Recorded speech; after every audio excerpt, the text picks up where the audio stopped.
అప్పుడు అది real turn తీసుకుంది. అంటే ఇప్పుడు ఏం చేస్తారు సార్ ఊర్లో? నాకు అర్థమైంది ఒకటే, తింటారు, స్కూల్కి పోతారు, ఆ తర్వాత వాళ్ళ ఫాదరు మదర్ చెప్పింది అబద్ధమైనా వింటారు. అంటే ఎవరికి సొంత థాట్ ఏముండదు లైఫ్ పట్ల. ఊర్లో డిస్క్రిమినేషన్ ఉంటుంది, ధనికులు బీదవాళ్ళు, ఇది మైండ్లో ఫీడ్ అయిపోతుంది. తర్వాత ఏదో టీచర్ జాబ్ ఏదో తెచ్చుకుంటే గౌరవప్రదంగా బతకొచ్చు. మన విద్యా వ్యవస్థ అంతా డబ్బు సంపాదిస్తే చాలు అని మనకు చెప్తుంది. అంతే, ఆ డబ్బు ఉంటే కొంచెం రెస్పెక్ట్ వస్తుంది. ఇట్లాంటి అబద్ధాలతో మనల్ని పెంచారు. నేను by birth was the most happiest person. అంటే ఎందుకు ఆ మాట అంటున్నా అంటే, నేను మామూలుగా చిన్నపిల్లలు ఏడుస్తారు చాక్లెట్ల కోసం, బిస్కెట్ల కోసం. నేను ఏనాడు ఏడవలేదన్నమాట పుట్టిన తర్వాత. ఇప్పుడు మా అమ్మ ఉంటే అది రూఢిపరుస్తుంది. అది వెరీ స్ట్రేంజ్. లాటర్ డేట్లో ఒకసారి మా అమ్మ అడిగింది, నువ్వు ఎందుకు చిన్నప్పుడు అందరిలాగా ఏడవలేదంటే, ఏదైతే ఉందో అది బాగానే ఉంది అన్న స్పృహ నాకు జన్మతః ఉందేమో అని చెప్పాను. అంటే ఇంకా మార్చవలసిన అవసరం లేదు. ఇప్పుడు ఉదాహరణకి ఇది ఉంది, ఇది బాగానే ఉంది, బాగాలేదంటే కదా ఏడుపు వచ్చి. ఆ తర్వాత నేను చేసిందల్లా ఒక్కటే, అంటే సమాజంలో అది ఎవరు చేయలేదు, నేను కావాలని చేయలేదు, అనుకోకుండా జరిగింది. అది కంటిన్యూస్గా ఆడుకోవడం. ఇప్పుడు తెలుస్తుంది ఎవరు ఆడుకోవట్లే. చిన్నప్పటి నుంచే ఆ సమాజం చెప్పిన దాన్ని సీరియస్గా తీసుకుంటున్నారు. చదువుకో, ఫస్ట్ రా, మెడల్ తెచ్చుకో, వాడికంటే బాగుండాలి. అసలు ఇట్లాంటివేవి నేను తీసుకోలేదు. నేను ఎప్పుడు ఏకాంతాన్ని అనుభవించిన. ఇది ఎంతవరకు ఉన్నది? నాకు 20 years 22 years వచ్చే వరకు I experienced great silence all the time. నేను అందరితో ఆడుకుంటున్నా, నాకు క్లోజ్ ఫ్రెండ్ లేడు, అందరితో ఉంటున్నా, నాకు ఎవరితో సంబంధం లేదు. నేను ఏకాంతంగానే ఆడుకుంటున్నా, మధ్య మధ్యలో స్కూల్కి వెళ్తున్నా, ఫ్రెండ్స్తో ఆడుకుంటున్నా. బట్ నా అల్టిమేట్ గోల్, నేను ఏకాంతంగా ఆడుకోవడానికి వాళ్ళతో ఆడుకుంటున్నా. వాళ్ళు ఆడుకొని ఇంటికి వెళ్ళిపోతే ఫైనల్గా నేను నా ఆట మొదలవుతుంది. నేను ఒక్కడనే కూర్చొని ఆకాశం చూడడము, లేకపోతే నా చేతులు నేను చూసుకోవడము, ఏదో చిన్న గేమ్ ఆడుకోవడము, ఊరికి కూర్చోవడము. అసలు నా మనసులో ఒక ఫ్రెండ్ అనే వ్యక్తి కానీ, జీవితం గురించి ఇది సాధించాలి, ఇది సాధించకూడదన్న ఆలోచనలు కానీ ఏమీ లేకుండా 22 సంవత్సరాలు ఉండడం అనేది వెరీ మ్యాజికల్. నిజానికి ఏదో కొంత గర్ల్ ఫ్రెండ్ గురించి నా థాట్స్ వస్తాయి, సమాజం గురించి, నాది కులము, నాది మతము, ఏదో ఒక ఈగో, అరే లైఫ్లో ఏదైనా చేయాలరా, సెటిల్ కావాలరా, ఏదీ లేదు నా మనసులో. నేను ఎప్పుడు ఎవరిది తీసుకోలేదు. నేను అవసర నిమిత్తం స్కూల్కి వెళ్ళినట్టున్నా, గుర్తున్నంత వరకు రాస్తే 60-70 మార్కులు వచ్చాయి 100కు. అది ఆ తర్వాత ఇంతమంది కొట్టిన తిట్టిన నేను అంతకంటే ఎక్కువ తెచ్చుకోలేదు. నాకు రాదు అది, ఎందుకంటే నేను అసలు I can't force my self. ఇది అనుకోకుండా జరిగింది. ఇంతవరకు బాగానే ఉంది స్టోరీ. ఇక్కడనే ప్రాబ్లం స్టార్ట్. సమాజం దీన్ని అంగీకరించలే. ఇప్పుడు నేను ఆడుకుంటుంటే, మా ఫ్రెండ్స్ అందరూ బీఈడి ప్రిపేర్ అవుతుంటే, నేను శిశు మందిర్లో పతంగులు తయారు చేసి ఆడుకుంటుంటే ఒక్కడిని. ఇది చాలా అన్యూజువల్ కదా. ఇప్పుడు చిన్నగా ఉన్నప్పుడు ఆడుకుంటే ఎవరేమన్నారు, ఇప్పుడు నీకు డిగ్రీ అయిపోయింది, నువ్వు పతంగులు ఎగరేస్తున్నావు, ఏమో అయ్యగారు అంటే ఎందుకు ఎగరేయద్దు? టైం వేస్ట్ చేస్తున్నావు. అరే మీరు సినిమా చూస్తే టైం వేస్ట్ కాదు, అరుగు మీద కూర్చొని సుత్తేసుకుంటే టైం వేస్ట్ కాదు, కానీ నేను ఆడుకుంటే టైం వేస్ట్ అంటున్నారు. అంటే మా లైఫ్ అంటే అయిపోయింది, మాకెవడు చెప్పలే. ఇట్లా ఎవ్వడికి తోచింది వాడు చెప్పడం విన్నా నేను. కానీ నా దగ్గర జవాబు లేదు. ఎందుకంటే వాళ్ళు చెప్పే దాంట్లో కూడా కొంచెం మీనింగ్ ఉంది. వాళ్ళు ఏమంటున్నారు, నాకు తర్వాత అర్థమైంది, వీళ్ళు టైం వేస్ట్ అంటే పైసలు వచ్చే పనిని మాత్రమే వీళ్ళు పని అనుకుంటున్నారు. ఇంకా మిగతా ఏ పని కాదు వీళ్ళ దృష్టిలో. ఇప్పుడు అంట్లు అడిగినా సరే, పైసలు వస్తున్నాయి, అది మంచి పని. కూరగాయల షాపులో పని చేస్తున్నారు, పైసలు వస్తున్నాయి కాబట్టి పని. బట్టల షాపులో పని చేస్తున్నారు. టీచర్లు ఎందుకు అవుతున్నారు? పైసలు వస్తున్నాయి కాబట్టి. టీచింగ్ మీద ఇంట్రెస్ట్ ఉండి కాదు. నాకు ఇట్లాంటి విషయాలు మెల్లగా లోపల ఒక రెవల్యూషన్ క్రియేట్ చేసి అనంతమైన ప్రశ్నలు పుట్టినాయి. ఆ తర్వాత నాకు జవాబులు ఇచ్చేటోడు లేడు. ఇంకా తర్వాత అనివార్యంగా సిటీకి రావాల్సి వచ్చింది. అంటే నాకు ఆసక్తి లేకుండా, నేను నా జీవితాన్ని ఉదాహరణకి ఇష్టం లేకుండా పెళ్లి చేసుకుంటుందో పిల్ల, అట్లా ఇష్టం లేకుండా నేను సిటీకి వచ్చి, ఇష్టం లేకుండా నాకు అసలు ఏమాత్రం ఆసక్తి లేదు. నా మనసులో ఒకటి వచ్చి, ఇదంతా ఎందుకు రా భయ్, అసలు నేను ఒక సిటీ బస్సులో, ఇరికిన బస్సు, చిన్న రూమ్లో ఉంటుంది సిటీలో. అసలు ఎందుకు ఉండాల్సిన రూమ్లో? నాకు అర్థం కాని విషయం, నేను ఎందుకు ఉండాలి చిన్న రూమ్లో? తర్వాత నా ఆర్థిక పరిస్థితి బాగాలేదు, అది నా సహజంగా ఉన్నదే. ఇప్పుడు వేరే ఒక కోటేశ్వరుడు ఉన్నాడు, వాడు రిచ్గా తిరుగుతున్నాడు, పోల్చుకోవడం స్టార్ట్ అయింది.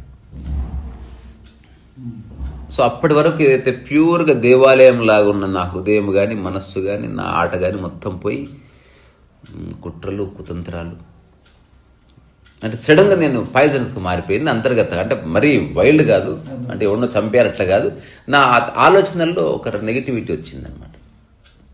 నన్ను బ్లేమ్ చేసుకోవడము, సమాజాన్ని బ్లేమ్ చేయడము, ఎవరి దగ్గర ఏదన్నా అందమున్నా ఈర్షపడ్డము, నాకంటే మంచి వస్తువు వాడుతుంటే అది నాశనం కావాలని కోరుకోవడం, ఇట్లాంటి చిన్న చిన్న చిలిపేటలన్నీ స్టార్ట్ అయింది లోపల. కానీ మధ్యన నాకు గుర్తుకొచ్చేది, ఇదంతా ఎందుకు అసలు? అంటే ఉదాహరణకి నా చుట్టూ ఉన్న వాళ్ళు ఎవ్వరూ లైఫ్ అంటే ఇంతే అంటున్నారు. ఇది నాకు ఎప్పటికీ అర్థం కాదు, ఇంతే ఎట్లుంటుంది, ఎట్లుంటుంది. I never understood this. ఆ టైంలో అసలు నేను మాటికి నాతో చర్చించే ఫ్రెండ్సే చాలా తక్కువ. వాళ్ళతో అంటుంటే ఇది ఎక్కడ life, this is not life, ఇది సఫరింగ్. ఇది బస్సులో ఇరికిరికిపోతున్నాం, దిస్ ఈజ్ సఫరింగ్. ఇది ఎవరినో చూసి మనం అట్లా అవ్వాలనుకుంటున్నాం, ఇది లైఫ్ కాదు, ఇది సఫరింగ్. ఇదే లైఫ్ అయితే ఇది నాకు వద్దా. అంటే నువ్వు పలాయనవాదము, లేకపోతే నువ్వు భయపడుతున్నావు. యాక్చువల్ భయపడతలేను. ఇప్పుడు నా ఇంట్లో నాకే డబ్బు ఉంటే జన్మత, ఒక ఇంట్లో ఉంటుంటే, నా కార్లో నేను పోతుంటే, అంటే మనం ఏదో పాపం చేసినాం కాబట్టి ఇట్లా పుట్టినాం, ఇట్లా చర్చలు జరిగేవి. జరిగేవి డిస్కషన్స్. అంటే పూర్వజన్మలో కొందరు పుణ్యం చేసుకుంటే డబ్బు ఇంట్లో పుడతారా, మనం ఏదో చేసుకోలేదు, అందుకే ఈ జన్మలో మనం కష్టపడితే నెక్స్ట్ జన్మలో అది ఇది మన చేతులు లేదు. ఇంకా నాకు అర్థమైంది. ఇప్పుడు నేను అనుభవించే ఏ సమస్య కారణం నేను కాదు, గత జన్మలు. ఆ గత జన్మలో నేను చేసిన పుణ్యాలు, పాపాలు అవి ఎందుకు కూడా నాకు తెలియదు. తర్వాత రియల్ క్వశ్చన్, అసలు ఏది పుణ్యం ఏది పాపం, అట్లా ఈ రియల్ క్వశ్చనింగ్ లోపల నన్ను ఆశ్చర్యపరిచే, నన్ను నిలబెట్టే కొందరు ఫ్రెండ్స్ తారసపడ్డారు.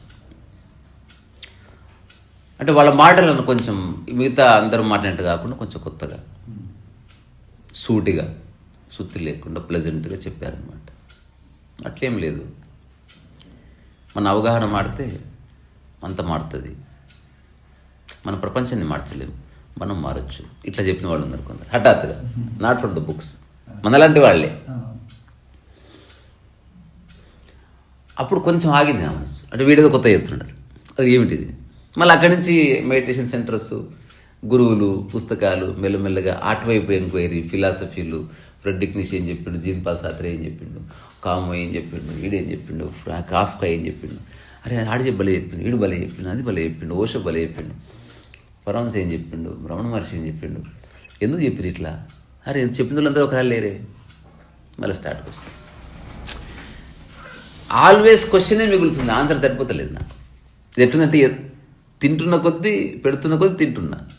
లాస్ట్ రొట్టె అన్న తర్వాత కూడా నాకు ఆకలి అవుతుంది, అంటే ఎండ్ అవుతలేదు. అది అంటే నా యొక్క మనస్సుని తృప్తిపరిచే ఒక జవాబు నాకు దొరకలేదు. చాలా ట్రై చేసిన, పుస్తకాలు చదివా, సిన్సియర్గా చదివా, సిన్సియర్గా ఎంక్వైరీ చేసిన, సిన్సియర్గా మెడిటేషన్ చేసిన. తర్వాత మెడిటేటర్స్ని అడిగా, ఏమిటి మెడిటేషన్ యొక్క లక్ష్యం అంటే అందరు ఏదైతే చెప్పారు, ఏం లేదు, స్పిరిచువల్ లిబరేషన్ అంటే జీవన్ముక్తి అంటే ఎవరికి తెలియదు, ఏదుందో చెప్తున్నారు. ఒకటి చెప్పింది దానికి కూడా సంబంధం లేదు. ఇప్పుడు అమీర్పేట ఎక్కడ ఉందంటే అందరూ ఒకటే చెప్తారు. ఇది మాత్రం ఒక్కొక్కడు ఒక్కోలా. అంటే ఇది ఎవరి జవాబు వాడికి ఉందా, ఒరిజినల్ జవాబు లేదా? మళ్ళీ ఇదో ప్రశ్న. నాకు ఓవరాల్గా అర్థమైంది ఏంటంటే ఎవరికి ఏం తెలియదు. అందరూ ఎవడో చెప్పింది విని నమ్మి జీవిస్తున్నారు. ఈ సమాజంలో 99% మంది అసలు ఆలోచించడమే లేదు, ఎవరో చెప్పింది నమ్ముతున్నారు. They have no idea. రియల్గా క్వశ్చన్ చేస్తే సోక్రటీస్ లాగా ఉక్కిరి బిక్కిరి అయిపోతున్నారు, కోపాలు వచ్చేస్తున్నాయి. నువ్వు చేస్తే చేయలేకపోతలేదు, నువ్వు మమ్మల్ని అడగంటున్నారు. మళ్ళీ మెడిటేటర్స్ అని చెప్పుకుంటున్నారు, వేరే వాళ్ళకి గొప్ప గొప్ప నీతులు చెప్తున్నారు, వ్యక్తిగతంగా వాళ్ళవని పాటించడం లేదు. నాకు అనిపించింది this is not right approach, అసలు ఇది కానే కాదు అప్రోచ్. ఆ తర్వాత నాకు అందరిని వదిలిపెట్టిన తర్వాత నాకు చిన్న చిన్న ఐడియాస్, కొన్ని కొత్త థాట్స్ వచ్చినాయి ఎప్పుడు లేని. అందులో చచ్చిపోదాం కూడా వచ్చింది. కానీ సూసైడ్ నోట్ రాసిన నేను క్యాజువల్గా. చావాలని లేదు, కానీ బతకడానికి సరైన రీజన్ దొరుకుతలేదు. ఇది నా సూసైడ్ నోట్. అంటే I don't want to die, but I'm not finding reasons to live. ఇది ఓకే. నాకు వచ్చిన కొత్త ఇన్సైట్స్ ఈ మానవ సమాజంలో వచ్చేవి కావు, very rare. So much saturation తర్వాత ఒకటి చాలా తపస్సు చేసినాక దేవుడు ప్రత్యక్షం చూడు. అట్లా నా చర్నింగ్ తర్వాత, నా క్వశ్చనింగ్ తర్వాత నేను ఇంక నాకేదో వద్దనుకుని నేను అసలు నేను అన్వేషణ ఆపేసిన. నేను మెడిటేషన్ ఆపేసిన. నేను అప్పుడు ఒక పేపర్లో రాసుకున్నా, ఈ భూమి మీద ఉన్న గొప్ప గొప్ప ఆధ్యాత్మిక గురువులు, ఫిలాసఫర్లు, వాళ్ళు రాసిన పుస్తకాలు, ఒక పూల కుండీని, ఒక చెత్త కుండీని పూల కుండీతో అలంకరించి, పూలమాలతో అలంకరించి, వీళ్ళందరికీ వీళ్ళు రాసిన పుస్తకాలకి, వీళ్ళ సిద్ధాంతాలకి పూలమాలలు వేసి ఈరోజు వాటిని ఆ చెత్త కుండీలో విసిరేస్తున్నా. ఇక ఈ రోజుతో నాకు ఎవరితో సంబంధం లేదు. వీళ్ళున్నా లేకపోయినా నేనున్నాను. నాకు అర్థమవుతుంది, లేదా అర్థం కాదు. అర్థం నేనే చేసుకోవాలి. ఎవ్వడికి ఏమీ తెలియదు. ఎందుకు? ఏ ఎన్లైటెడ్ మ్యాను ఒకళ్ళ వ్యక్తిలా లేడు, ఏ ఫిలాసఫరు మరొక ఫిలాసఫర్లా లేడు. వేషధారణలోను, మాటలోను, వాళ్ళు రాసిన సిద్ధాంతంలోను, వాళ్ళ రచనలోను దేర్ ఈజ్ నో కంపారిజన్. ఎవరిలాగా వాళ్ళు ఉన్నారు. అంటే నేను నాలా ఉండలేము. అట్లాంటిది ఏదో నాకు అర్థమే. అందరినీ టాటా బై బై చెప్పేసి నేను హాయిగా సినిమాలు చూస్తున్నా, నిద్రస్తే పడుకుంటున్నా. నేను ఆ టైంలో 6 నెలలు పడుకున్నా. అంటే I'm listening to my self కదా. నాకు అనిపించింది పొద్దున్నే 6కి లేవాలి, 7కి లేవాలి. ఇది కూడా కండిషనింగే. 8 అయింది, లేట్ అయిపోయింది. ఇది కూడా కండిషనింగే. కుక్కకి లేదు అది. నేను మొత్తం questioning the entire existential living అనమాట. నాకు అనిపించింది అసలు నిద్రపోవాలనిపిస్తే నిద్రపోవాలంతే. అంటే ఎంత బ్యూటిఫుల్గా ఉంది ఇది. నేను వెంబడి మా ఫ్రెండ్ మహేందర్ ఫోన్ చేసిన, మహేందర్ బైక్ ఉందా అంటే ఉంది. అంటే బెడ్ కొనుక్కోవాలరా. దేనికంటే ఐ వాంట్ టు స్లీప్. అంటే నాకు జోక్ వేసినట్టు గుర్తు. మేము హ్యాబిట్స్ వరకు వచ్చాం అది కొనుక్కోవడానికి, మాట్లాడుతూ. ఏమి ఇవ్వడం బెడ్ దానికి కాదు, నేను కంటిన్యూస్గా పడుకోవాలనుకుంటున్నాను. నేను బెడ్ వేసుకున్న తర్వాత 6 months ఐ స్లెప్ట్. అంటే చాలా లాంగ్ పీరియడ్. నేను జస్ట్ నిద్రపోయిన అంతే. ఆకలి అయితే కొంచెం తిని నిద్రపోతుంది. Always closed ice, always lying on the bed. పొద్దున, మధ్యాహ్నం, రాత్రి, అర్ధరాత్రి, always lying on the bed. నిద్ర రాకపోతే ఊరికట్ట పడుకుంది. అసలు ఐ ఎక్స్పీరియన్స్డ్ ఎక్స్ట్రాడినరీ పీస్. నా లోపల ఏదో హీల్ అయింది. నన్ను ఎవ్వరు డిస్టర్బ్ చేయలేదు. ఎందుకంటే నేను ఎవరికి చెప్పలేదు. నేను చేస్తున్న పనులు డిస్కషన్లో పెట్టడం ఆపేసినాయి. ఎందుకంటే ఇప్పుడు వర్షం వస్తుంది, ఎవరికి చెప్పదు, వస్తుంది అంతే. అంటే నాకు అనిపించింది చేసేసి నేను మా ఇంటి కూడా చెప్పలే. ఇప్పుడు చెప్తున్న వీడియోల ద్వారా తెలిసింది. లేదా అప్పుడు నాతో ఉన్న చుట్టుపక్కల చూసే వాళ్ళకి ఆల్రెడీ తెలుసు. కానీ వాళ్ళకి నేను ఎందుకు చేస్తున్నానో తెలియదు. వీడికి ఏదో టైంపాస్గా పడుకుంటున్నారు అన్నది వాళ్ళ కాంటెక్స్ట్ అయి ఉండొచ్చు. బట్ నేను I'm allowing my self the way it wants to be. అంటే అది ఎలా ఉండాలని అనుకుంటుందో అలా ఉండనిస్తున్నాను. నేను థింకింగ్ వదిలేసిన. ఇది ఒక డేంజరస్ పీరియడ్. అంటే very rare, very very rare. అంటే ఇప్పటికీ మళ్ళీ ఇట్లాంటి కాంటెక్స్ట్ నేను ఎక్కడ చూడలేదు. ఎందుకు చూడలేదంటే అసలు ఎవరు చేయట్లేదు. అందరూ భయం భయం భయం, పరుగు పరుగు పరుగు, సంపాదించాలి, పేరు ప్రఖ్యాతులు. ఇదంతా అబద్ధం. ఇది అలాగని అవి లేవనట్లే. వాటి కోసం ప్రయత్నం చేయొద్దా, వస్తే రావాలి. వర్షం కోసం ఎందుకు ప్రే చేస్తున్నావు? అది వస్తే వస్తుంది, నీ పని నువ్వు చేసుకో. 6 months తర్వాత హఠాత్తుగా నాకు నిద్ర జాలనిపించింది. ఆ బెడ్ తీసి బయట పడేసిన. ఈరోజు వరకు నా లైఫ్లో బెడ్ లేదు, నేల మీద పడుకుంటుంది. నాకు అయిపోయింది అది. నాకు నిద్ర వస్తే పడుకుంటుంది. నాకు దాని పట్ల ఏ వ్యామోహం లేదు. And many things happen like. ఈ జర్నీలో ఈ లాస్ట్ కపుల్ ఆఫ్ మంత్స్, అంటే ఒక 1.5 year నేను చాలా ఏకాంతంగా గడిపా. ఇది నేను కావాలని గడపలే, నాకు ఏకాంతంగా ఉండాలనిపించింది. రెండోది, నేను ఈవెన్ మార్కెట్ ప్లేస్లో ఉన్న సినిమాలో చూస్తున్నా, అసలు ఇక్కడ భూమి మీద ఎవ్వరు లేరు అని నాకు అనిపించదు అనమాట. I'm not listening to anybody.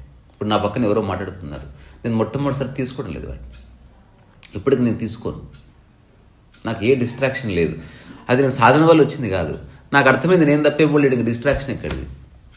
ఇప్పుడు సాధించేది ఏమి లేదు, మన స్నాతనే ఉంటుంది, పేరు ప్రఖ్యాతులు లేవు, నేను ఎవరిని పట్టించుకోవాల్సిన అవసరం లేదు. నువ్వు ఈ లైఫ్లో ఆర్థికంగా ఎదగకపోయినా ఏమీ కాదు, సక్సెస్కి డబ్బుకి ఏ సంబంధం లేదు. చూడు ఎంత హాయిగా ఉంది. చిన్న చిన్న అవగాహనలు నాకు బలంగా కలిగాయి. ఆ తర్వాత నేను మా ఊరు వెళ్ళిపోయాను. నేను మా ఇంట్లో చెప్పిన కొన్ని మాటలు ఏమున్నాయంటే, నాకంటే కుక్క బాగుంది. ఇది నా ఫస్ట్ రియలైజేషన్. అసలు ప్రకృతిలో ఉన్న అన్ని ప్రాణులు మనిషి కంటే ఉన్నతమైన స్థితిని అనుభవిస్తున్నాయి. ఆధ్యాత్మికత అంటే ప్రకృతిలో ఒక ప్రాణి ఎలా బతుకుతుందో అలా బతకడానికి వచ్చే అవగాహన కోసం చేసే ప్రయత్నము తప్ప గత జన్మలు, పూర్వజన్మలు, స్వర్గానికి పోవడాలు, సత్యయుగాలు కానే కావు. ఇదంతా మనిషి సృష్టి. ఒక చిన్న జింక అడవిలో ప్రశాంతంగా కూర్చుంటుంది, అది ప్యూర్. కానీ దానికి తెలియదు. మనిషికి తెలిసి అట్లా కూర్చోగలిగినప్పుడు వాడు స్పిరిచువల్ అనమాట. అంటే మొట్టమొదటిసారి ప్రాపంచిక వ్యవహారాలేమి అంటుకొని ఒకానొక మనస్సు ఏర్పడ్డప్పుడు అప్పుడు యూ బికమ్ ద స్పిరిట్. ఈ ప్రకృతిలో ఏం జరుగుతుందో అది నీలో జరుగుతుంటుంది. నీకు ప్రకృతికి ఒక అవినాభావ సంబంధం ఉంటుంది. ఇక జీవితంలో సాధించేది లేదు, కోల్పోయేది లేదు. నిన్ను గుర్తించేవాడు ఎవడూ లేడు. నువ్వు ఒకరిని నీవు గుర్తింపు కావాలని కోరుకోవడం లేదు. అసలు గుర్తింపే అక్కర్లేదు. ప్రకృతిలో దేనికి గుర్తింపు ఉండదు. ఓన్లీ మనిషి క్రియేట్ చేసిన ఒక వ్యాధి గుర్తింపు అన్నది. జస్ట్ దానికోసం పరిగెత్తి చాలామంది అలసిపోతున్నారు, చచ్చిపోతున్నారు. ఏ గుర్తింపు నువ్వు ఎక్కువసేపు, అది పెట్టుడు మీసం లాంటిది, ఎక్కువసేపు నిలబడదు. అది అనామకతనే శాశ్వతంగా ఉంటుంది. నామం అనేది ఎక్కువసేపు ఉండదు. సో నేను నిర్ణయించుకున్నా, ఈ సోకాళ్ళు ప్రపంచం చేత అసలు గుర్తింపబడాలన్న కోరిక కంప్లీట్గా భూస్థాపితం అయిపోయింది. ఇది ఓన్లీ ఇంటలెక్చువల్గా వచ్చిన అవగాహన కాదు. మాటికి చూసి మాటికి చదివి రకరకాల వ్యక్తులతో చదివి అందరినీ వదిలేసి చివరికి నన్ను నేను చూసుకుంటే అనిపించింది అసలు అదంతా అబద్ధం, మీనింగ్లెస్. కానీ ఎవరన్నా గుర్తించారనుకున్నాను. ఇప్పుడు మీరిద్దరు వచ్చారు, నాతో మాట్లాడుతున్నారు, నాకు ట్రెమెండస్ గ్రాటిట్యూడ్ ఉంటుంది. అంతే. నేను నీళ్ళు కూడా ఆఫర్ చేయకపోవచ్చు, but I respect this moment. ఎందుకంటే నేను గుర్తింపు కోరుకోవట్లే. నన్ను గుర్తించండి సార్ అని ఎవరికి అడగట్లేదు. అయినా నన్ను గుర్తించారనుకో, అది వాళ్ళ ఇంటెలిజెన్స్ తప్ప, అది అందులో నా ప్రయత్నం ఏమి లేదు. అందుకని జస్ట్ మనసులో థ్యాంక్ఫుల్గా ఉంటా. అది ఎక్స్ప్రెస్ కూడా చేయను చాలాసార్లు. ఇదంతా ఓకే. ఆ చివరి మజిలీ ఒకటి ఉంది. ఏంటంటే అంతా అర్థమైంది. నా మనసులో ఏ సందేహాలు లేవు. అటువంటి ఒక ఫేజ్ నేను ఎక్స్పీరియన్స్ చేసిన. ఏ సందేహాలు లేవు. అసలు నేను ఒక వ్యక్తిని, అంటే ఆ సందేహాలు లేవు అన్న టైం నుంచి ఇప్పటి వరకు ఇది ఎలా ఉంటుందంటే, మీకు పూర్తి ఆరోగ్యం ఉందనుకో, డాక్టర్ మాయమేతాడు. మీరు ఎప్పుడు ఎవరి దగ్గరికి వెళ్ళి ఏ కాంప్లైంట్ చేయరు బాడీ పరంగా. అట్లా నాకు హఠాత్తుగా ప్రశ్నలు వెళ్ళిపోయాయి. నేను లేటర్ డేట్ రియలైజ్ అయినా అసలు నేను ఎవరిని ఏ ప్రశ్న అడుగుతా. నేను అప్పటికే కొన్ని నెలలు అయిపోయింది. అంటే నువ్వు తిన్నవా అని కూడా అడుగుతలే. నేను ఆకలి అయితే అతను అడుగుతాడు కదా, ఇది నాకు తెలుస్తుంది. అసలు నేను ఎవరిని, అంటే I stop taking unnecessary care. ఎవరి ఇంటికి వస్తే కూర్చో అతనికి తెలిసి ఎట్లా కూర్చోవాలి. నువ్వు అన్నీ కీప్ ఇట్ అవైలబుల్. నీ తొక్కలో సోది ఆపు. నువ్వు అంత గుర్తింపు కోసమే చేస్తున్నావు. యాక్చువల్లీ అతను బాగా చూసుకున్నాడు అని చెప్పించుకోవాలని నీ డ్రామాలన్నీ ఆడుతున్నావు. నాకు అది లేదు. అతను కూర్చుంటాడు, తాగేసిన ఆల్రెడీ చాలు. ఏ ప్రశ్నలు అడగట్లేదు, నా మనసులో ఏ ప్రశ్న లేదు. అయినా ఒక నిస్సత్తువ అనుభవించడం అంటే ఇది ఎట్లుందంటే, అంతా ఏమీ లేదు కానీ ఏదో ఏదో జీవం పోయింది. నాకు దీనికి జవాబు దొరకాలి. అస్సలు ఇది ఒక నాలో, అంటే నాకు ఏది చేయాలని లేదు. అంటే ఈజ్ లేదు, ఈజ్ పోయింది. సంథింగ్ ఏదో ఈజ్ పోయింది. అంత నాకు క్లియర్గా ఉంది. మళ్ళీ ఎట్లుందంటే ఒక్కోసారి మెడికల్ చెక్ చేసి అంత బాగానే ఉందంట, కానీ డౌట్ వస్తాడు. సో దానికి జవాబు నా చేతులు లేదు. అది పుస్తకాలు చదివితే రాదు. అప్పటికి పుస్తకాలు అంతా టాటా బాయ్ బాయ్. అది అయిపోయింది, ఆ ఫేజ్ అయిపోయింది. అసలు గురువు అనేవాడు ఎవడు లేడు, ఎవడు మనకి హెల్ప్ చేయడు. చెప్తున్నారు వాళ్ళ ఉద్దేశంలో, మనం వాళ్ళు అనుసరిస్తే వాళ్ళలాగా అవుతాం. అది లిబరేషన్ కానే కాదు. ఎవరు అనుసరించకపోతే ఉన్నది లిబరేషనే, కానీ నమ్మబుద్ధి కాదు. ఇది ఒక కాంట్రడిక్షన్. అది అన్నీ మనసులో ఏ సంశయాలు లేవు, అంత బాగానే ఉంది, అయినా ఈజీ లేదు. ఏదో ఏదో ఒక డల్నెస్ లోపల. అంత బాగానే ఉంది, నేను మంచిగా ఆడుకుంటున్నా పాడుకుంటున్నా, కానీ హఠాత్తుగా అది వచ్చి నా పక్కన వచ్చి ఒక 5-6 మంది బ్యాడ్ పీపుల్ కూర్చుంటే ఎట్లుంటుంది అట్లా నేను తుపాకులు పెడితే ఎట్లా డల్ అయిపోతుంది అటువంటిది తెలుస్తలేదు నాకు. సో నేను కాన్స్టెంట్లీ వెయిటింగ్, అంటే మార్నింగ్ నైట్ డే, అదేంటో తెలీదు, నేను నిర్వచించలేను, ఒకటి చెప్పుకోలేను. అది ప్రత్యేక సందర్భం. అది అనుకోకుండా బుచ్చారెడ్డి సార్ని కలిసినప్పుడు ఆయన ఎవరో కూడా నాకు తెలియదు. ఆయన మామూలు సాదాసీదా ప్రొఫెసర్. ఆయన చూడగానే అది వెళ్ళిపోయింది. మేబీ అది కరెక్ట్గా ఆ టైంకి వెళ్ళిపోయే టైంలో ఆయన ఉన్నాడు ఎదురుగా, నాకు తెలియదు. ఆ టైంలో కుక్కను చూసినా వెళ్ళిపోతుంది నాకు తెలియదు, ఆ టైంలో చెట్టును చూస్తే వెళ్ళిపోతుందో నాకు తెలియదు.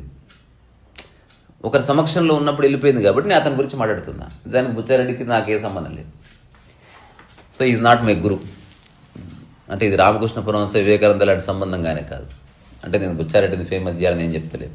ఆయనకు అక్కర్లే ఈ సోకాళ్ళు పేరు ప్రఖ్యాతులు, నాకు అక్కర్లే. ఇది ఒక డిఫరెంట్ బ్యాచ్. ఇది అదంతా చెత్త, నా దృష్టిలో మీనింగ్లెస్. ఎవరెవరైతే పేరు ప్రఖ్యాతుల కోసం ట్రై చేస్తున్నారో అదంతా అలసిపోయే చేస్తుంది. జనాలు గుర్తిస్తే ఎందుకు గుర్తించకపోతే, నీ పనిలో నువ్వు ఉండు. సరే, ప్రపంచంలో డబ్బు కావాలి కాబట్టి కొంత డబ్బు సంపాదించుకో, నీ బేసిక్ నీడ్స్ కోసం, గుర్తింపు కోసం కాదు. కారు ప్రయాణం కోసం, లగ్జరీ గుర్తింపు కోసం కాదు. నువ్వు బట్టలు వేసుకున్నది వేరే వాళ్ళు నిన్ను గుర్తించడానికి కాదు, వాతావరణం నుంచి నిన్ను కాపాడుకోవడానికి. అంతకుమించి వాటికి ఏ విలువ లేదు. ఇల్లు గుర్తింపు కోసం కాదు, ఐడెంటిటీ కోసం కాదు. గొప్ప ఇల్లు కట్టాడు, గొప్ప మనిషి నువ్వు అయితే కదా. పరమహంస గుడిసెలున్నా చాలా బాగుంటుంది. ఒక వేస్ట్ ఫెలో ప్యాలెస్లు ఉన్నా ప్యాలెస్ వేస్ట్ అయిపోతుంది. అందుకని అది ఇంపార్టెంట్ కానీ కాదు. అసలు నీకు ఇల్లు లేకపోయినా నీవే ఇల్లు, నీ శరీరమే నీ ఇల్లు. నువ్వు బాగున్నావు అనుకో మానసికంగా, నువ్వు కూర్చున్న చోట ఇల్లు ఫామ్ అయిపోతుంది. నువ్వు ఎక్కడ కూర్చుంటే అక్కడ హాయిగా జనాలు వస్తారు, మంచి ముచ్చట. అంటే ఇంట్లో ఏమేమి జరుగుతాయో అవన్నీ రోడ్డు మీద జరుగుతాయి, శ్మశానంలోనే జరుగుతాయి. అంటే నువ్వు బాగుంటాయి. ఇట్లాంటివన్నీ నాకు బుచ్చారెడ్డిని కలిసిన తర్వాత నాకు I think couple of minutes I think అంతా ఆల్రెడీ అర్థమైపోయింది. ఆ తర్వాత అది నేను అప్పటికప్పుడు మాటలు ఆ రోజు చెప్పలేదు, చాలా రోజుల తర్వాత చెప్పలేదు నేను ఎవరికి. బట్ నేను బాగున్నా. ఇప్పుడు హఠాత్తుగా డాక్టర్ హెల్త్ వస్తే తెలుస్తుంది చూడు, బాగున్నట్టు తెలుస్తుంది నాకు. అట్లా నాకు మొట్టమొదటిసారి నేను బాగున్నాను అని ఒక అనిపించింది, రూఢిగా తెలిసింది అనమాట. ఇప్పటికీ నేను చాలా బాగున్నాను.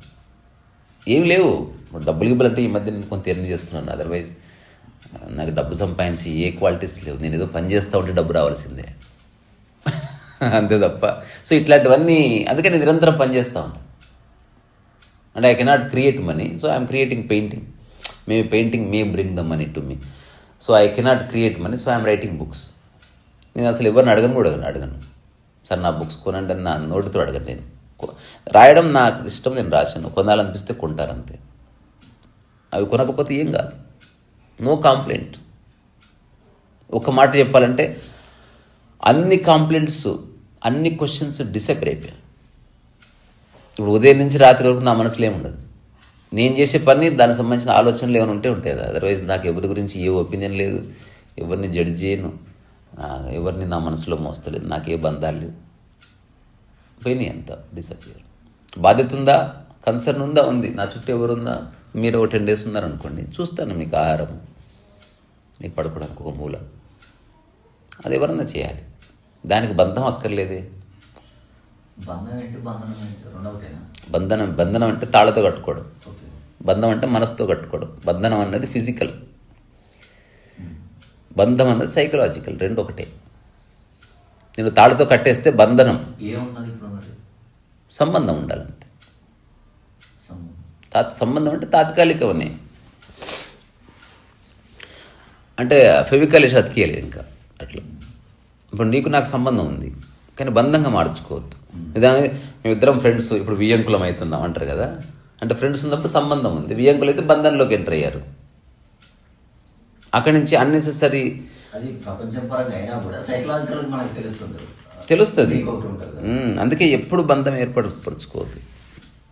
ఇది ఫైనల్గా 100%. అంటే ఇప్పుడు నేను ఏ గొప్ప ఆధ్యాత్మిక గ్రంథాలని నేనేం అనుసరించట్లేదు, కానీ జీవన విధానంలో ఉన్నదే తెలుస్తుంది. దాదాపు భగవద్గీతలో కృష్ణ పరమాత్మ ఇదే చెప్పాడులే పాపం అని నాకు అర్థమవుతుంది ఇప్పుడు. ఓహో ఇదే చెప్తున్నారు అంతా, కానీ ఇది వేరే వాడు చెప్పినంతసేపు అర్థం కాదు. అది మనం దాంట్లోకి వెళ్ళి చూస్తే అంత బక్వాసి ఏమీ లేదు అసలు. జస్ట్ నీవు ఇప్పుడు ఒక ఫ్లవర్ ఉంది, దాని ఫ్లవర్ విరబోయడం ఉంది అంతే. అట్లనే నీవున్నో నీ పని ఉంది అంత, కానీ అది నువ్వు నీలా ఉండనియదు. ఈ సమాజం ఈ ప్రశ్నలు ఉక్కిరి బిక్కిరి చేస్తే ఇవన్నీ క్లియర్ అయితే తప్ప నువ్వు ఫోకస్ రాదు, లేకపోతే నువ్వు బలవంతంగా ఏదైనా చేయాల్సి వస్తుంది. అందుకని చిన్నదే విషయం, కానీ అర్థం కావడానికి కొంచెం టైం పడుతుంది. పట్టింది టైం పట్టింది అర్థం చేసుకోవడానికి కాదు. చాలా తప్పుగా అర్థం చేశారు. ఎవడోడో ఏదో చెప్పాడు, ఎవడేదో దింపుతాడు మనకి. హోలీలాగా ఎవడికి నచ్చిన రంగు వాడు వేసినట్టు ఎవడికి నచ్చింది వాడు చెప్తాడు ఈ స్పిరిచువాలిటీలో. అది మనం తీసుకోవద్దు, కానీ తెలుసో తెలియక తీసుకుంటాం, నమ్ముతాం. స్పిరిచువల్ అంటే నమ్మకాలు లేని మనస్సు, దేన్ని నమ్మని మనస్సు. అలాగని నమ్మదని కాదు, ఉన్నది అనుభవించు. నీ బోడి నమ్మకాలు ఎందుకు లైఫ్కి? ఇప్పుడు ఈ ఫోన్ ఉంది, ఇది నమ్మకం ఉంది. ఇది శివుడు ఎందుకు కాదు? బికాజ్ నీకు రెస్పెక్ట్ లేదంతే. అదే నీకు దాన్ని శివలింగాన్ని టచ్ చేసినప్పుడు ఎట్లా టచ్ చేస్తూ వాడు టచ్ చేయదాన్ని ఒక్కసారి. శివలింగంలో ఏమి లేదు, నీ మనసులో పరివర్తన జరిగితేనే అది శివలింగం అవుతుంది, లేకపోతే రాయి అవుతుంది. సో ఓవరాల్గా అందరూ లైఫ్ని ప్రాపంచికంగా ముడిపెట్టి చూస్తున్నారు. నేను అలాగే చూశాను. ఫస్ట్లో లేదు, మధ్యలో చూశాను, చాలా చూశాను అట్లా. తర్వాత నాకు చాలా రహస్యాలు సింపుల్గా, అసలు ఆధ్యాత్మికతకి ప్రపంచానికి సంబంధం లేదు. ఆధ్యాత్మికతకి డబ్బు సంపాదనకి పేరు ప్రఖ్యాతులకి ఏ సంబంధం లేదు. ఆధ్యాత్మికతకి పుస్తకాలకి ఈ ఉపదేశాలకి ఏ సంబంధం లేదు. ఆధ్యాత్మికత స్ఫురణ. సడన్ నువ్వు ఒక అనామకుడు అని తెలుసుకోవాలంతే, దట్స్ ఆల్. అది ఎట్లా అన్నది దానికోసమే అన్వేషణ రకరకాలు. తర్వాత ఆధ్యాత్మిక గ్రంథాలు ఎక్కడ కూడా ప్రాపంచిక విషయాల గురించి చర్చ ఉండదు. దేనితోనూ బంధం అంటే మానసికంగా నువ్వు సఫర్ అవుతున్నావు, ఆ మనస్సుని అర్థం చేసుకుంటే everything will be all right అని చెప్తున్నారు. అటాచ్మెంట్ వద్దంటున్నారు. నేను అంటున్నా అసలు అటాచ్మెంట్ ఎట్లా వస్తుందో చెప్పు అంటున్నాను. ఉల్టా అటాచ్మెంట్ వద్దు కాదు, అసలు అటాచ్మెంట్ ఎట్లా పుడుతుంది? నాకు ఉపగ్రహాలతో అటాచ్మెంట్ లేదు, చంద్రునితో అటాచ్మెంట్ లేదు, ఎదురుగున్న చెట్టుతో అటాచ్మెంట్ లేదు, రోడ్డుతో అటాచ్మెంట్ లేదు, ఈ ఫోన్తో అటాచ్మెంట్. ఈ ఒక్క ఫోన్తో ఎట్లా వచ్చింది? ఫస్ట్ దాన్ని డీకోడ్ చేయి. సింపుల్ అన్నట్టు. తర్వాత ప్రపంచాన్ని ప్రకృతిని విడదీసి చూడు. ఇది నా కోర్ అండర్స్టాండింగ్. ఇది ఒక్కటి అర్థం కావడంతో నాకు అంత అర్థమైపోయింది. ఎవరికైనా అర్థమైంది, చాలా సింపుల్ ఇది. మన ఇద్దరం అది దిగింది, అది అట్లా, అది నాది కాదు, రివీల్ అయింది. అది రివీల్ అంటే నేను క్లెయిమ్ చేసుకోవడానికి లేదు. అట్లాగా నాది కూడా కాదు, ఎవరైనా వాడుకోవచ్చు. భవిష్యత్తులో ప్రకృతి ప్రపంచం అని ఎవడన్నా బుక్ రాసి వాడిని చెప్పుకున్నా నేను అడ్డు చెప్పడానికి ఏమీ లేదు. ఇప్పుడు ఇష్టపడా నాది కాదు. ఇప్పుడు అది ఫోన్ అనేది ఫోన్ వాడుకోవడానికి ఉంది అంతే. అది నాది నీదని అనవసరం దానికి అని తెలుసుకున్నది. ఎవరి ఫోన్ అయినా దాని పర్పస్ నేను మాట్లాడితే అవతల వాడు వినడం, వాడు మాట్లాడితే నేను వినడం అంతే. ఫోన్కి నాది జోడించవలసిన అవసరం లేదు. సో ఎవరిని అడిగితే వ్యవహారికంగా చెప్తున్నాను, ఈ స్ఫురణ ఉంది, ఇది నాది అని వ్యవహారికంగానే చెప్తాను. ఇప్పుడు అంతరంగంలో అసలు నాది లేదు, నీది లేదు, అసలు ఇక్కడ ఎవరు లేరు. ఇది పూర్తి అవగాహన. కొన్నిసార్లు వాటి చేస్తావు, ఎవరిని అడిగితే టీ తాగా ఇప్పుడే తాగానంటావు, లోపల తెలుసు తాగొద్దు ఈరోజు, కానీ బయట ఊరికి వ్యవహారం కోసం చెప్తావు కదా, బాగున్నాను. వ్యవహారం కోసం నువ్వు బాలేవు. యాక్చువల్లీ వ్యవహారం కోసం చాలా చెప్తాం, లోపల రియల్ ఉంటుంది. సో ఆ ఆథెంటిక్ రియాలిటీని you are a nobody, you own nothing. ఇక్కడ నువ్వు ఏది సొంతం చేసుకోలేవు. సొంతం చేసుకున్నవి నావని చెప్పుకోవడానికి లేదు. ఇప్పుడు నీ ముక్కు ఉంది, అది నీ సొంతం. ఎప్పుడు చెప్పడు చూడు నాదని. ఏదైతే నీకు నీది నీ ఓన్ కాలేదో దాని గురించి నువ్వు పాకులాడుతున్నావు. ఏదైతే నీకు అతికుందో, ఏదైతే నీదే అయి ఉందో అది నువ్వు ఎప్పుడు చెప్పుకో. ఇంపాసిబుల్. అది చిన్న చిన్న విషయాలే. సో ఆధ్యాత్మికతకి ప్రాపంచానికి సంబంధం లేదన్న రివల్యూషన్ కలిగిన తర్వాత అసలు ఇక నాకు అర్థమైంది, అసలు బిజినెస్ చేయొద్దు. అంటే బిజినెస్ అనేది ప్రపంచ విషయం, అసలు నాకెందుకు. పేరు ప్రఖ్యాతులు ప్రాపంచిక విషయం. గుర్తింపు ప్రాపంచిక విషయం, ఈ ఆశ్రమాలు ప్రాపంచిక విషయం, అది అంత అనవసరం. అయినా సరే చెప్పాలి. అప్పుడు నాకు యూట్యూబ్ అనే మాధ్యమం. సో దాన్ని కూడా ఎట్లా చెప్పాలి, ప్రపంచాన్ని మ్యాక్సిమం కుదించాలి, తగ్గించాలి. అందుకే నేను లైక్, షేర్, సబ్స్క్రైబ్ అని చెప్పను. అంటే ఆధ్యాత్మిక ప్రకృతిలో బెగ్గింగ్ లేదు, అడగడము లేదు. You just ask. అవసరం లేదు, అది కూడా అవసరం. హాయ్, నమస్తే, రండి రండి రండి. ఉండడం ఉంది అంతే. బాగుండడము, బాగుండకపోవడం అంతా ప్రపంచం. ఉండడం ప్రకృతి. లేని దానికోసం తాపత్రయపడడం ప్రపంచము, ఉన్నది అనుభవించడం ప్రకృతి. నా వాళ్ళు, నీ వాళ్ళు, కులం, మతం, ఇదంతా ప్రపంచం. అసలు కులం లేదు, మతం లేదు, ఏమి లేవు ఇక్కడ. ఆకలి లాంటిది. ఆకలికి ఎట్లయితే కులమతాలు అంటుకో, ఈ అవగాహనకు కూడా వాటితో సంబంధం లేదు. ప్రకృతికి కులమతాలు లేవు. ప్రకృతి ఎప్పుడూ ఉంటుంది. మా ఆకాశము, అమెరికా వాళ్ళ ఆకాశం అంటే ఏముండదు. ఉన్నది ఒకటే ఆకాశం. నువ్వు అనుకుంటావా మాదని, అది నీ స్టూపిడిటీ అంతే. అట్లా ఉన్నది ఒకటే స్పిరిచువల్ కోర్ అండర్స్టాండింగ్. నువ్వు ఒక అనామకుడివి. ఇంకా చెప్పాలంటే కౌన్కిస్గా గొట్టంగానివి నువ్వు తెలుసుకుంటే హాయ్. నేనైతే 100% తెలుసుకున్నా. ఈ సోకాల్డ్ సమాజం వాల్యూ ఇస్తేంది, ఇవ్వకపోతే అసలు అవసరమే లేదు. Not necessary. So I'm rejecting every aspect of the world with due respect అనమాట. అంటే దాని పట్ల ఏం కోపం లేదు, అవసరం లేదు. Not necessary. మనం ఒక్కోసారి ఏదన్నా చాక్లెట్ కొంటే వాడు క్యారీ బ్యాగ్ ఇస్తుంటాడు కదా, అవసరం లేదంటాం చూడు. అట్లా అవసరం లేదు. అలాగనే క్యారీ బ్యాగ్ నేను తిట్టడం లేదు. ప్రపంచం బాగానే ఉంది, కానీ ప్రపంచమే మనం అయిపోకూడదు. అది అవసరం కోసం. మనం సముద్రంలో పోతే బోట్ లాంటిది అది. ఆ పావుగంట సేపు ప్రయాణానికి అవసరం, అంతవరకే. దాంతో అటాచ్మెంట్ అక్కర్లేదు. దాన్ని భుజం మీద వేసుకుని రోజంతా తిరగక్కర్లేదు. దాని ద్వారా వచ్చే ఐడెంటిటీ వల్ల ఉపయోగం లేదు.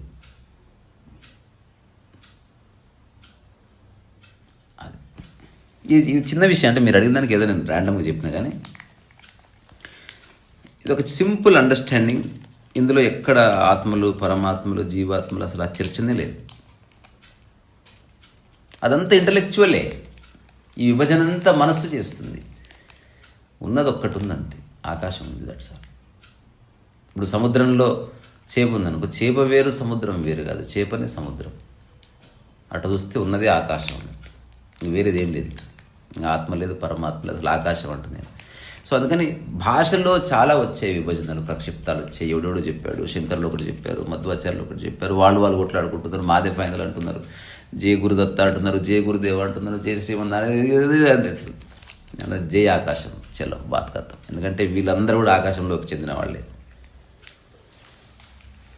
అందుకని కోర్లో ఇంత నాన్సెన్స్ లేదు. ఇప్పుడు నేను చెప్పింది సిద్ధాంతీకరించాలంటే మళ్ళీ నేనేదో చేయాలి కదా, కరప్ట్ చేయాల్సి వస్తుంది అన్నట్టు. కోర్సు పెట్టాలంటే కరప్ట్ చేయాలి. తర్వాత నాకేదో లక్ష్యం ఉందనుకో, అప్పుడు డబ్బులు ఉన్నోళ్ళతోనే స్నేహం ఉంటుంది నాకు. కామన్ మ్యాన్ ఎందుకు ఎంటర్టైన్ చేస్తా? అసలు కామన్ మ్యాన్ లేదు, డబ్బు ఉన్నవాడు, అదంతా ప్రాపంచికం. అందరు అనామకులు. మీరు, నేను, దెర్ ఇస్ నో డిఫరెన్స్. అదే ప్రాపంచికంగా మీరు వేరే, నేను వేరే, నా కులం వేరే, ఇదంతా వచ్చేస్తుంది. అందుకని ప్రాపంచిక విషయాన్ని తీసి బొంద పెట్టేసిన బాధ్యత. అది పూర్తి వ్యవహారం కోసం, ఆధ్యాత్మికతకు అస్సలు అక్కర్లేదన్నది అది జీవన విధానం అంతే. ఇప్పుడు ఇది ఫిలాసఫీ కాదు. అంటే I'm not thinking all these things, I'm living all these things. That is the only difference. అయ్యా